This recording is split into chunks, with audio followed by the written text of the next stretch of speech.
Hello student, welcome to ARK education centre. तो पिछले lecture में हम लोगों ने वेक्टर्स और टाइप्स ऑफ वेक्टर्स देखा था। तो टाइप्स ऑफ वेक्टर्स में एक था मुक्त सदिश। मुक्त सदिश ये पहला था। तो ये था कि यदि कोई वेक्टर है ए और एक दूसरा वेक्टर है बी, तो वेक्टर ए और वेक्टर बी मुक्त सदिश कहलाते हैं यदि इनके प्रारंभिक बिंदु को किसी अन्य दूसरे बिंदु पर स्थानांतरित किया जा सके। तो यानी वेक्टर बी को यहाँ से लाकर यदि हम लोग यहाँ पर रख दें वेक्टर बी, तो ये कहलाता है मुक्त सदिश। मुक्त सदिश। तो यहाँ पर जो हम लोग पढ़ेंगे, तो जो भी वेक्टर्स होंगे वे फ्री वेक्टर होंगे। तो और एक ये भी था ऋण सदिश था।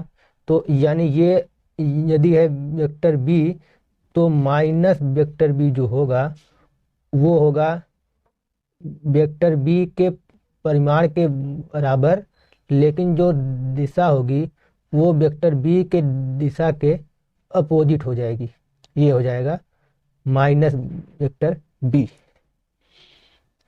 तो अब आज हम लोग सदिशों का योग सीखेंगे, यानी addition of vectors. Addition of vectors. और हम लोग सीखेंगे सब्सट्रैक्शन ऑफ वेक्टर्स। तो जब हम लोग एडिशन सीख लेंगे, यानी ये अगर है वेक्टर ए और ये है वेक्टर बी, तो वेक्टर ए प्लस वेक्टर बी हो जाएगा ए और बी का योग। तो जब सब्सट्रैक्शन सीखेंगे, यानी vector A minus vector B, या ये होगा vector A plus minus of vector B, यानी बी का ऋण सदिश। तो जो ए और बी के ऋण सदिश का योग होगा वो होगा vector A minus vector B. तो देखते हैं हम लोग सदिशों का योग। तो सदिशों के योग में जैसे ये है वेक्टर ए, वेक्टर ए, और एक वेक्टर ये है वेक्टर बी, ये है। अब इन दोनों सदिशों का योग फाइंड करना है। तो यहाँ से ये होगा, ये हुआ वेक्टर ए, और वेक्टर बी के प्रारंभिक बिंदु को वेक्टर ए के अंतिम बिंदु पर लाएंगे। तो ये ऐसा होगा, ये हुआ वेक्टर बी। और जब लाएंगे तो जो बी का परिमाण है वो सेम रहेगा, तो ये यहाँ तक होगा। तो ये हुआ, और फिर ए के प्रारंभिक बिंदु और बी के अंतिम बिंदु को मिलाएंगे, ये हुआ। तो ये जो लाइन है, ये अगर ए है, ये बी है, ये सी है, तो जो ए सी है ये है वेक्टर ए प्लस वेक्टर बी। तो यानी जो vector A B plus vector B C होगा, ये होगा ए और सी, यानी जो पहले में पहला है वो, और जो सेकंड में दूसरा है यानी सी। तो ये हुआ वेक्टर ए सी। तो ये जो नियम है ये कहलाता है सदिश योग का, सदिश योग का त्रिभुज नियम। त्रिभुज नियम यानी यदि जो दो वेक्टर्स हैं वे किसी त्रिभुज की दो क्रमागत भुजाएं हैं, तो जो इन दोनों सदिशों का योग होगा वो त्रिभुज की तीसरी भुजा होगी, लेकिन जो डायरेक्शन होगा वो ऋणात्मक हो जाएगा, क्योंकि ये अगर क्रमागत है तो ऐसे होगा, फिर ये होगा, और फिर जब ये होगा तो इस तरीके से होगा, यहाँ से यहाँ फिर ये होगा। लेकिन यहाँ पर जो साइन होगा वो ऋणात्मक दिशा हो जाएगी। तो ये है सदिश योग का त्रिभुज नियम। अब नेक्स्ट ये है, जैसे ये हुआ 1+2 बराबर होता है 2+1 बराबर 3। तो यहाँ पर जो ये प्लस साइन है और यहाँ पर जो है ये जो साइन है, इन दोनों साइन में फर्क है। तो अब इसकी प्रॉपर्टी तो हम लोगों को पता है कि 2+3+5 बराबर होता है 2+3+5। तो अब इस प्लस साइन की प्रॉपर्टी हम लोग देखते हैं। तो ये है सदिश योग की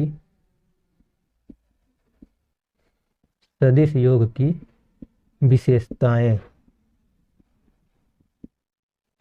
प्रॉपर्टीज ऑफ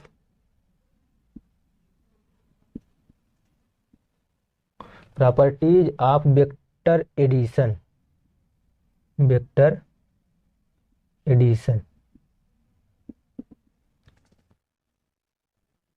तो पहली है कि जो सदिश योग होता है वो क्रम विनिमेय होता है। सदिश योग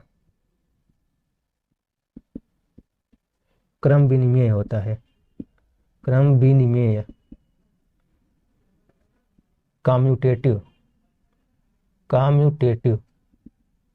क्रम विनिमेय होता है। यानी ये है कि यदि है वेक्टर ए और सेकंड है वेक्टर बी, तो a+b बराबर होता है b+a। तो प्रूफ हम लोग करते हैं, या हिंदी में होता है उपपत्ति। तो प्रूफ करने के लिए हम लोग एक समांतर चतुर्भुज बनाते हैं।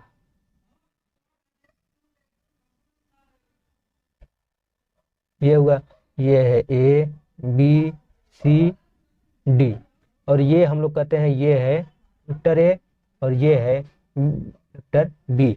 तो ये भी होगा वेक्टर बी और ये होगा वेक्टर ए, क्योंकि ये एक समांतर चतुर्भुज है। ए बी सी डी ये है समांतर चतुर्भुज। तो अब यहां से सबसे पहले हम लोग a+b करते हैं। तो vector a plus vector b, तो ये कितना होगा, ये हो जाएगा AC होगा, ये होगा AC। तो AB बराबर है वेक्टर a और BC बराबर है वेक्टर b। तो vector a plus vector b बराबर vector AB plus vector BC। तो ये हो जाएगा, ये पहला a और ये c, ये हुआ, यानी ये है। तो ये है vector a plus vector b। अब फाइंड करना है vector b plus vector a। तो यहां से हम लोग करते हैं, ये है वेक्टर b। तो ये तो हुआ त्रिभुज ABC में। अब हम लोग ADC में करते हैं, त्रिभुज ADC में। तो ये हुआ AD बराबर है वेक्टर B और DC बराबर है वेक्टर A। तो vector B plus vector A बराबर AD प्लस DC, और ये हो जाएगा A और यहाँ से C, तो ये आया AC। तो यानी AB बराबर है ये और BA बराबर भी है ये। तो यहाँ से ये आया कि A प्लस B बराबर B प्लस A बराबर AC। तो ये सिद्ध हुआ। अगला है सेकंड कि सदिश योग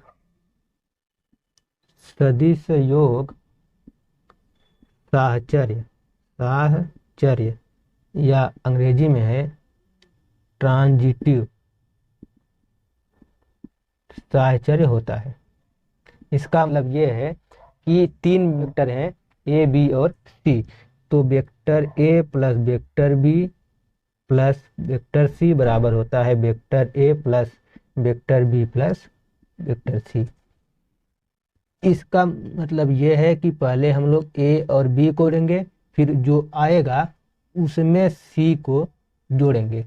और यहाँ पर बी और सी को जोड़ेंगे और जो आएगा उसमें हम लोग ए को ऐड करेंगे। तो ये भी सेम तरीके से प्रूफ होगा।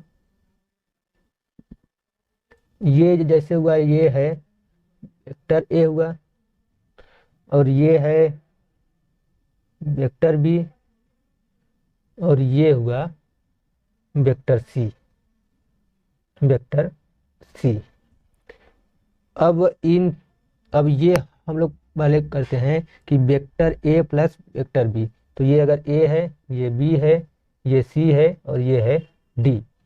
तो वेक्टर ए प्लस वेक्टर बी, तो यहां से होगा वेक्टर ए है ए बी, और वेक्टर बी है बी सी, और वेक्टर सी है सी डी।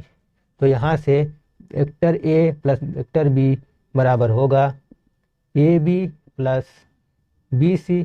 तो यहाँ से हो जाएगा, यहाँ पर ए हुआ और यहाँ से सी, ए सी हुआ, यानी ये होगा, ये हुआ, ये होगा वेक्टर ए प्लस वेक्टर बी। अब ये जो आया यहाँ से, तो वेक्टर ए plus vector B plus c है, और ये है ये, तो यहाँ से ये हो जाएगा ए सी, और सी है सी डी, तो ये होगा सी डी, और ये हम लोग जोड़ेंगे तो यहाँ से होगा ए और यहाँ से डी, तो ये हुआ ए डी, यानी ये होगा ए डी। तो डायरेक्शन होगी वो ए से डी की ओर होगी, तो ये हुआ ए डी। तो ये तो हुआ a plus b plus c का, ये आया फाइनल आंसर। अब सेकंड ये है वेक्टर ए प्लस बी प्लस सी। तो यहाँ से सबसे पहले हम लोग करते हैं बी प्लस सी। तो ये कितना होगा, बी है ये बी सी प्लस, और सी है सी डी, तो ये होगा सी डी। और यहाँ से जो आएगा ये होगा पहले बी और ये फिर डी, तो बी डी हुआ, यानी ये हुआ ये बी डी, ये, तो ये हुआ बी डी, और ये है b plus c, b plus c है बी डी। अब वेक्टर ए प्लस बी प्लस सी, यानी ये है ए बी प्लस, और बी प्लस सी आया है बी डी, तो ये हुआ बी डी। और ये हो जाएगा, यहाँ से ए हुआ, यहाँ से डी, वेक्टर ए डी हुआ। तो ये दोनों सेम है, तो यहाँ से हुआ वेक्टर ए plus vector B plus vector सी बराबर वेक्टर ए plus vector B plus vector c. तो ये सिद्ध हुआ यहाँ से। नेक्स्ट ये है योज्य तत्समक का अस्तित्व। योज्य तत्समक का अस्तित्व तीसरा है, ये अंग्रेजी में है एग्जिस्टेंस ऑफ एडिटिव आइडेंटिटी।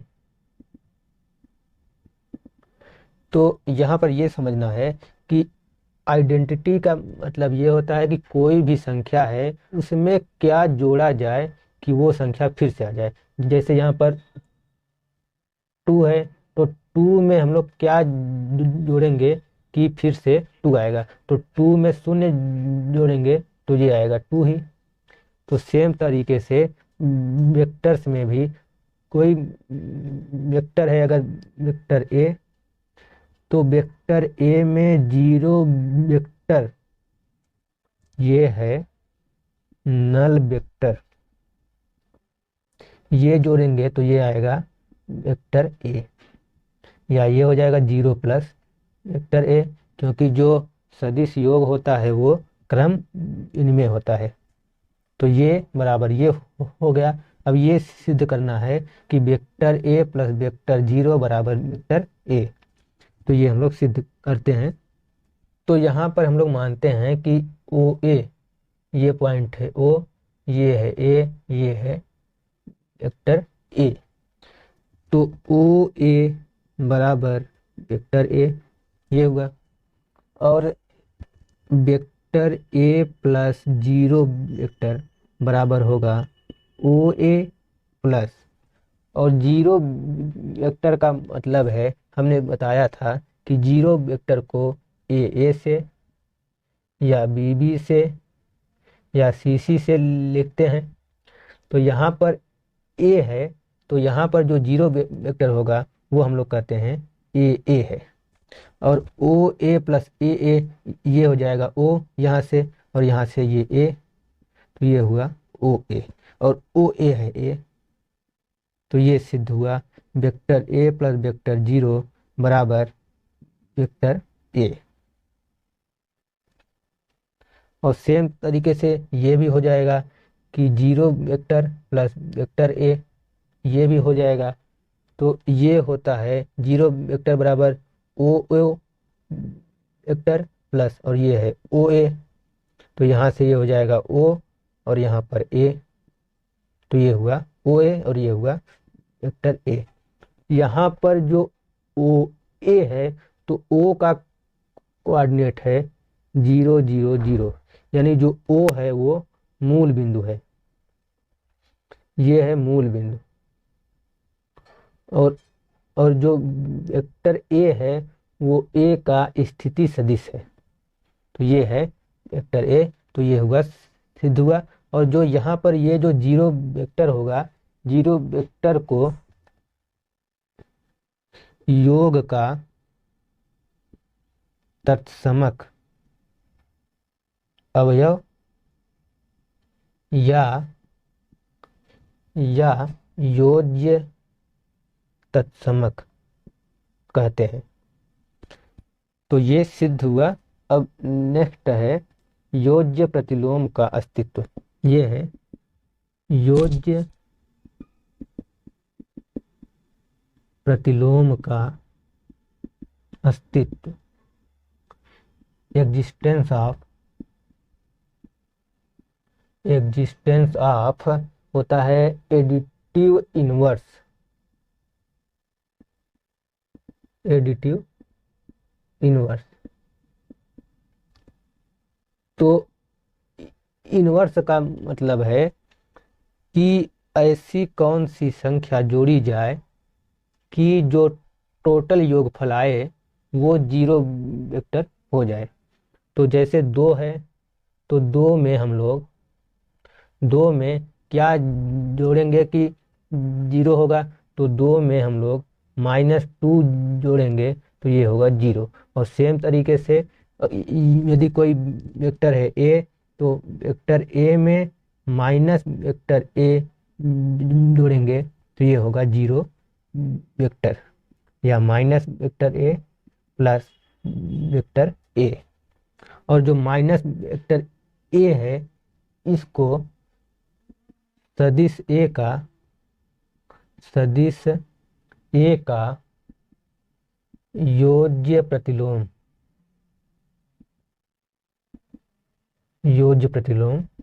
कहते हैं। अब हम लोग सिद्ध करते हैं। तो प्रूफ में ये है कि जैसे मान लेते हैं हम लोग कि ये ओ ए है, ये हुआ ओ, ये है ए, और ये है वेक्टर ए। तो ओ ए बराबर होगा वेक्टर ए, और जब ए ओ हम लोग कहेंगे तो ये हो जाएगा माइनस वेक्टर ए, क्योंकि जो ए ओ होगा वो ये हो जाएगा, यहाँ पर ए यहाँ पर ओ, लेकिन ये हो जाएगा ऐसे हो जाएगा, तो ये होगा माइनस वेक्टर ए। तो अब यहाँ से वेक्टर ए प्लस माइनस वेक्टर ए, ये होगा ओ ए प्लस ए ओ, और ये हो जाएगा ओ, और यहाँ से ओ, तो ओ हो जाएगा, और ये हो जाएगा जीरो वेक्टर। तो ये सिद्ध हुआ। और ये हम लोग करेंगे, तो ये है minus vector A plus vector A, तो ये हो जाएगा ए ओ प्लस यहाँ से ओ ए, तो यहाँ से होगा ए और यहाँ से भी ए, तो ये भी होगा जीरो वेक्टर। तो ये सिद्ध हुआ। तो ये है कि सब्ट्रैक्शन ऑफ वेक्टर्स है, यानी दो वेक्टर्स हैं, वेक्टर ए है और ये है वेक्टर बी है ये। तो ए माइनस बी कितना होगा? तो यहाँ से ए माइनस बी फाइंड करने के लिए ये हो सकता है vector A plus minus of vector B. तो यानी वेक्टर ए और वेक्टर बी के ऋण सदिश को जोड़ना है। तो यहाँ से ये है वेक्टर ए और बी एक फ्री वेक्टर है, तो बी को हम लोग करते हैं यहाँ पर। तो ये हुआ वेक्टर बी। लेकिन यहाँ पर वेक्टर ए और वेक्टर बी के ऋण सदिश को जोड़ना है। तो जो वेक्टर बी का ऋण सदिश होगा वो ये होगा।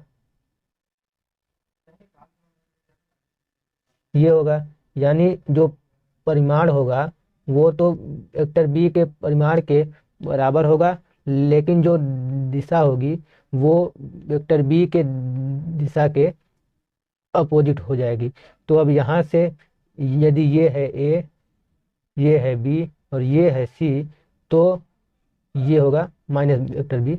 तो यहाँ से जो ए सी होगा, ए सी ये होगा वेक्टर ए प्लस माइनस वेक्टर बी।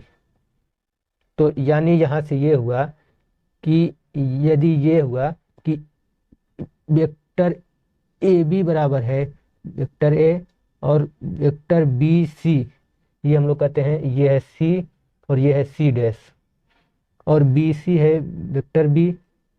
तो जो vector A B minus vector B C होगा ये होगा vector A B plus minus of vector B C, और ये होगा वेक्टर ए बी प्लस, ये हम लोगों ने कहा है कि ये है B C dash, B C dash होगा और ये हो जाएगा ए सी डैश। तो ये हुआ vector A minus vector B. Next ये है इसी बिंदु ए का पोजीशन वेक्टर है ए, तो ये हुआ ओ और ये है ए, तो ये होगा वेक्टर ए। यानी यदि ए का स्थिति सदिश है, स्थिति सदिश ये है वेक्टर ए और बी का है, बी का वो है वेक्टर बी।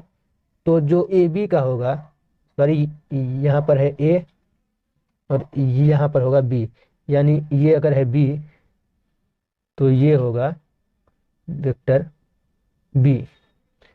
तो जो ए बी होगा ये होता है ओ बी माइनस ओ ए, तो ये होता है vector B minus vector A. तो जो ए बी हुआ वो है vector B minus vector A, तो ये है ए बी, तो ये होगा vector B minus vector A. तो यदि ए का स्थिति सदिश है वेक्टर ए और बी का है वेक्टर बी, तो जो वेक्टर ए बी होगा वो ओ बी माइनस ओ ए होगा और ये हो जाएगा vector B minus vector A. Next ये है कि दो से अधिक सदिशों का योगफल ज्ञात करने की विधि। तो ये है कि जैसे वेक्टर ए है, बी है, सी है, डी है और ये सब है। तो ये हुआ वेक्टर ए और फिर होगा वेक्टर बी, तो ये हुआ वेक्टर बी। तो पहले हम लोग ए और बी को जोड़ेंगे, तो ये होगा, यानी ए के प्रारंभिक बिंदु और बी के अंतिम बिंदु को मिलाएंगे, तो ये होगा वेक्टर ए प्लस वेक्टर बी।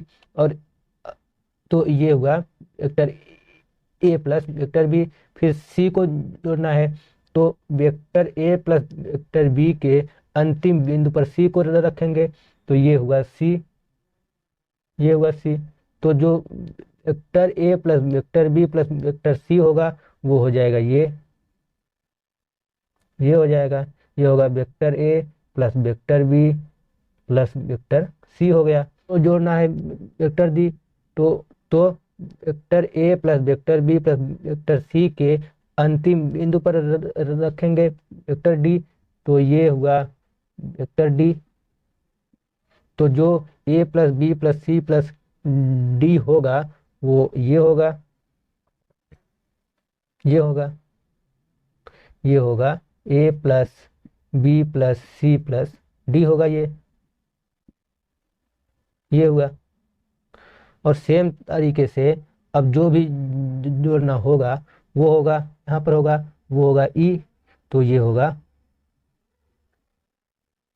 ए plus b plus c plus d plus e होगा। यानी यदि a plus b plus c, a plus b plus c plus d plus dot dot ये है प्लस तक है, और यहाँ पर यदि है ओ, और ये है ए, ये है बी, ये है सी, ये डी, ये है ई, और सेम तरीके से ये जो जेड है, जेड का पोजीशन वेक्टर है कैपिटल है, तो ये जो पूरा योग होगा वो आएगा ओ जेड। यानी जो वेक्टर ए का प्रारंभिक बिंदु होगा और जो लास्ट है यानी जो जेड है उसका अंतिम बिंदु वो होगा फाइनल योग। तो जैसे ये था ओ ए था और वेक्टर बी था और ई तक था, तो वेक्टर ए plus vector B plus vector C plus vector D plus vector E ये होगा ओ ई। यानी वेक्टर ए का प्रारंभिक बिंदु और वेक्टर ई का अंतिम बिंदु ये होता है इन पांचों का योगफल। तो